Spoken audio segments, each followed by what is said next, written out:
vamos falar do Enes Kanter. Get to your game. Basketball, when I'm on the Eu imagino que quem está assistindo esse vídeo acompanha em algum grau a WNBA, porque aqui a gente fala bastante de jogos e algo desse tipo, então você não caiu de paraquedas. Se você caiu de paraquedas nesse assunto e quer entender um pouco mais, eu vou te dar um background sobre a WNBA. A liga começa lá em 97 e desde então, até hoje, vamos fazer 30 anos no ano que vem, nunca tiveram jogadoras trans. Mulheres trans nesse sentido. Mulheres que nasceram no sexo biológico homens e fizeram a transição. Por que que isso é importante? Porque o pânico geral que está sendo causado pelo Canter e por outros jogadores, outras pessoas, ele é um pânico infundado. Vamos começar daí, tá? A gente está falando de uma coisa que de fato não está acontecendo. De qualquer maneira, o que o Canter entendeu com a lacuna existente dentro da especificação do que é uma mulher para a WNBA, porque é o que muita gente tem comentado aqui em termos de hã, argumentação. Pô, mas a WNBA não define o que é mulher. A WNBA pode não definir o que é mulher, mas todos os órgãos importantes, federações esportivas, até o próprio COI, definem a prática das mulheres trans ou homens trans dentro do ambiente esportivo. Não basta a autodeclaração, né? Eu sou uma mulher trans, por exemplo, como é o que o Cantor está falando.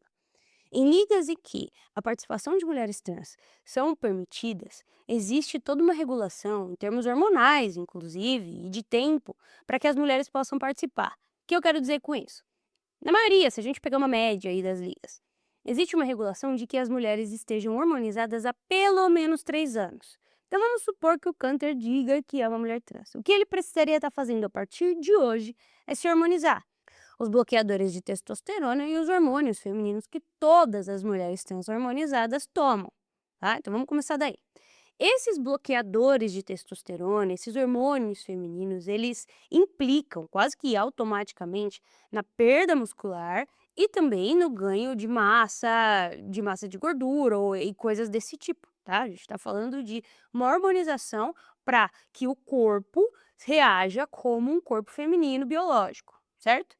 Então, o que o Cantor está fazendo lá é basicamente uma autodeclaração, sem passar pelos processos de hormonização, que são requisitos das ligas que autorizam a participação de mulheres trans.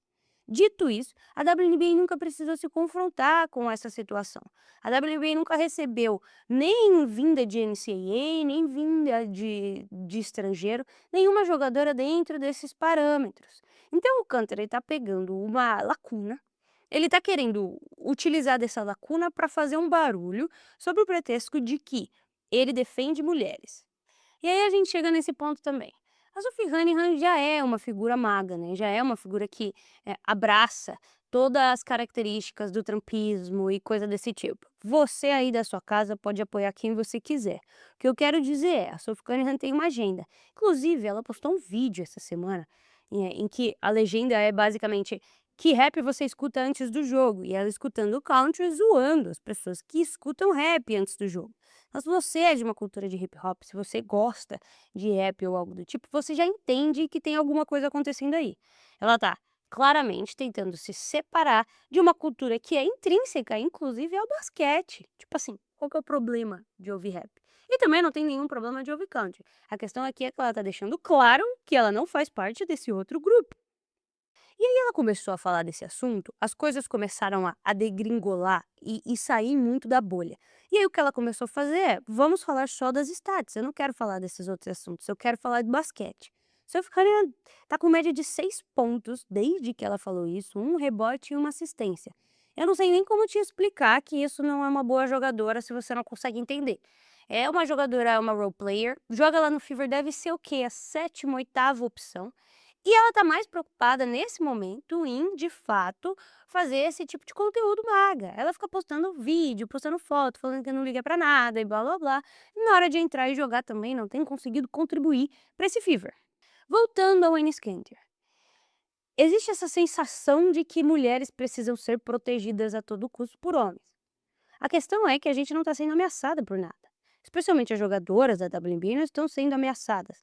Não existe algum tipo de dominância de mulheres trans dentro do esporte, dentro do basquete, que justifique a necessidade tão fervorosa de um jogador que nunca havia postado sobre a WNBA, entrado em uma arena durante a temporada da WNBA, aparecer com uma camiseta que diz o que é mulher e ir lá para falar que está defendendo mulheres. A defesa dele e esse interesse em nos proteger começou há um mês atrás com a fala da Sophie Cunningham. Até aí, até esse presente momento, Enes Kanter não tinha nenhum tipo de proximidade com a WNBA. O LeBron James é um cara que sempre posta Caitlin Clark, o Stephen Curry é um cara que está sempre no ginásio, a gente já viu Damian Lillard e uma série de outros jogadores que frequentam a WNBA. Enes Kanter não é um desses jogadores. Enes Kanter não é um cara que acompanha o esporte feminino, pelo menos a WNBA. Esse início de associação dele vem única e exclusivamente por causa da fala da Sophie Cunningham. Então a gente precisa também parar para refletir sobre o porquê que agora ele se importa tanto com uma liga que tem 30 anos e que durante 29 ele nunca ligou. E aí você pode me falar aí nos comentários, mas pô, existe uma desvantagem clara de uma mulher trans, do Enes Kanter, para uma mulher. É óbvio que existe uma desvantagem física de mulheres com relação ao Enes Kanter. De mulheres trans hormonizadas há pelo menos 3 anos para atletas profissionais, nem tanto. E é isso que eu quero te explicar. A gente precisa fazer testes. É necessário que as federações, que as ligas profissionais, que a própria WNBA entenda qual é a linha limite entre atletas trans, atletas cis e até mesmo atletas que não são hormonizadas. Eu nunca nem vi uma liga que permita atletas que não são hormonizadas, tá? Eu jogo uma liga amadora aqui em São Bernardo e nessa liga, nesse regulamento, as atletas precisam confirmar a hormonização, senão elas não participam. Então a gente está falando de um requisito base e que altera demais a forma como a performance dessas atletas trans ocorre dentro de quadra. Pode existir até uma vantagem de estatura, mas aí é algo que, enfim, Brittney Griner, que tem 2,6, também tem, né? O que a gente precisa entender, do ponto de vista científico da coisa, é se mulheres trans hormonizadas, novamente, têm vantagem significativa físicas com relação a atletas profissionais. E existe um estudo brasileiro, que é o mais completo do mundo, feito com mais de 6.000 mulheres, entre trans e cis, que reconheceu que não existe nenhum tipo de vantagem física, nem significativa, nem mínimo, com relação a mulheres trans e mulheres cis. Não existe em estudos. Inclusive, tem alguns desses estudos que reconhecem que atletas profissionais mulheres têm algum tipo de vantagem. Por quê? Fizeram uma prática esportiva durante anos, sempre tiveram esse corpo, conseguem colocar mais músculo, porque a tomada dos hormônios atrapalha demais na criação dos músculos das mulheres trans. Então a gente precisa trabalhar esse assunto e, se a gente for falar de se a WNBA deve ou não deve, de forma científica, não é o que eu acho. Eu, por mim, todas as mulheres trans que quiserem participar da WNBA, que quiserem participar das ligas que eu participo, podem participar. Isso não é um problema, isso não me afeta, eu não me sinto ameaçada por isso, muito menos, inclusive, do que me sinto ameaçada pelo Skinter indo lá e atrapalhando um jogo de basquete. Eu acho isso, mas a minha opinião e a sua opinião ela é muito irrelevante para um discurso sério que a deveria estar fazendo. A WNBA, como entidade, poderia estar tratando de maneira mais científica. Pega o estudo. Beleza, a gente está falando disso. A Sophie Cunningham está falando que as meninas precisam ser protegidas. O Enes Kanter está falando que quer entrar na WNBA. Do outro lado, as jogadoras estão protegendo o direito das pessoas trans. Vamos fazer um estudo? Vamos pegar essas jogadoras que estão por aí em algum lugar, porque se vocês descobrirem onde estão as jogadoras de basquete trans, eu gostaria de saber se existe uma liga ou algo do tipo. Vamos fazer um estudo com elas? Vamos entender a composição física? Vamos entender a composição muscular? Vamos entender a altura? Vamos colocar essas jogadoras para jogar e entender a vantagem física, se existente, que elas possuem, para que a gente possa, de maneira objetiva, adereçar esse assunto? Porque as pessoas trans existem, elas não somem, elas não vão deixar de existir. A liga existe. E esses jogadores que apareceram hoje também estão existindo. Infelizmente, o Enes Kanter tá aí, o Can't Play Kanter tá por aí. O maior feito dele foi não poder ser colocado em quadra, porque estava todo mundo fazendo hack a Kanter. Ele nunca foi um bom jogador. Eu, como torcedora do OKC, o melhor momento da carreira do Kanter foi lá, porque o Westbrook estava por lá para ajudá-lo a jogar, e o que ele tá fazendo aqui me parece mais uma forma de encher o saco. Ele acha engraçado, ele acha piada entrar numa liga feminina e fazer esse tipo de coisa. Para ele, a WNBA é um momento de entretenimento, não é algo sério. Ele não tá falando isso como quem precisa, de alguma maneira, ajudar atletas com quem ele tá de verdade interessado, com quem ele tá preocupado. O Enes Kanter, novamente, nunca apareceu num jogo de WNBA, a não ser nesse último, cara. Vocês não percebem o que tá acontecendo? É um assunto especificamente feito para encher o saco, para diminuir a existência das pessoas trans. E eu não estou aqui para falar o que você deve achar de pessoas trans ou não, até porque o que você acha da vida do outro diz mais sobre você do que sobre a própria pessoa. Cada um devia estar vivendo o que quiser.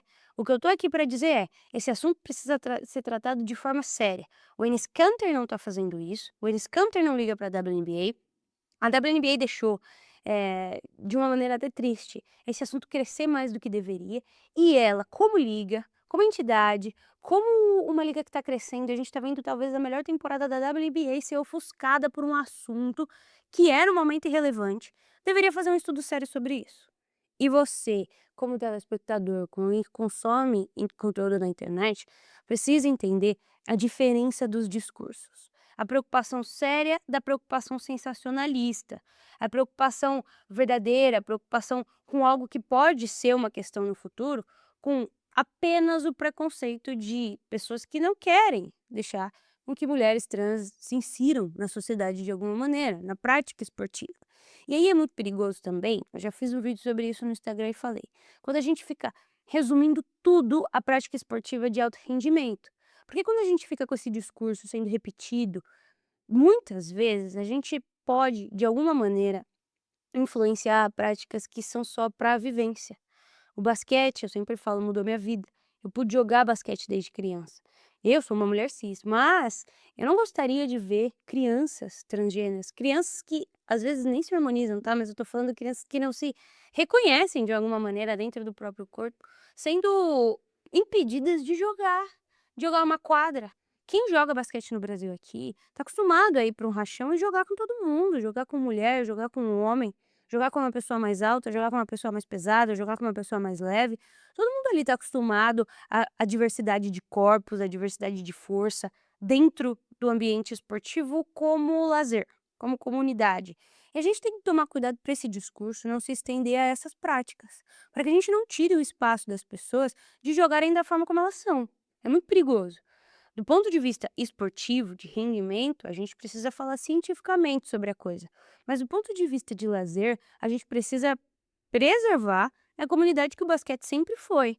A comunidade do basquete que é, porra, entra na quadra e joga. Se você sabe arremessar, se você sabe enterrar, se você sabe fazer uma bola de três, seja bem-vindo. Até se você não sabe, entre aqui para aprender. Vamos tomar cuidado para a gente não espalhar um pouco dessa noção deturpada do perigo de pessoas que não são uma ameaça para essas outras práticas, para essas outras convivências. A gente está se segregando de uma maneira muito perigosa e a gente está colocando como porta-voz pessoas que nunca ligaram para isso, pessoas que não têm o interesse de verdade em realmente ajudar, em realmente desenvolver uma liga, em melhorar um ambiente. O Enes Kanter é um fantoche e a gente está se assustando com um fantoche. As pessoas estão apoiando um fantoche. O que você acha ou deixa de achar da vivência e da prática das pessoas trans não deveria ser um requisito para você entender esse tipo de coisa, beleza? Beijo, tchau.